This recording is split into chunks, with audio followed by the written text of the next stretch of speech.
কিভাবে আপনারা আপনাদের এই অ্যাসিডিটি, আপনাদের গ্যাস কিংবা আপনাদের এই অ্যাসিড রিফ্লাক্সের থেকে মুক্তি পেতে পারেন। প্রথম বাজে অভ্যেস যেটা আপনাদেরকে পাল্টাতে হবে সেটা হলো আপনাদেরকে ঝাল কিংবা তেল মশলাযুক্ত খাবার কম খেতে হবে। একসাথে অনেকটা খাবার না খেয়ে অল্প অল্প খাবার আপনি বারে বারে খান। খুব গরম পানীয় যেরকম গরম চা কিংবা গরম কফি কিংবা গরম খাবার খাবেন না। ঠান্ডা খাবার কিংবা খুব অল্প গরম খাবার খেতে পারেন। বেশি পরিমাণে চা, কফি কিংবা সফট ড্রিঙ্কস এড়িয়ে চলুন। চকলেট কিংবা টক ফল কিংবা টক ফলের জুস এড়িয়ে চলুন। খাবার খাবার সময় খাবার আস্তে আস্তে চিবিয়ে খান। ভরা পেটে খাবার পরেই শুয়ে পড়বেন না।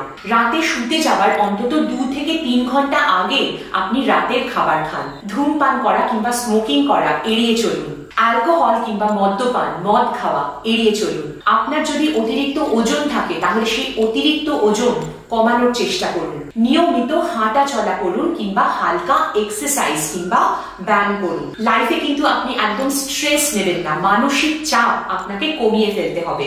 সব সময় রিল্যাক্স থাকুন। ঘুমানোর সময় আপনার মাথার দিকটা অন্তত 10 থেকে 12 সেন্টিমিটার উঁচু করে ঘুমুন।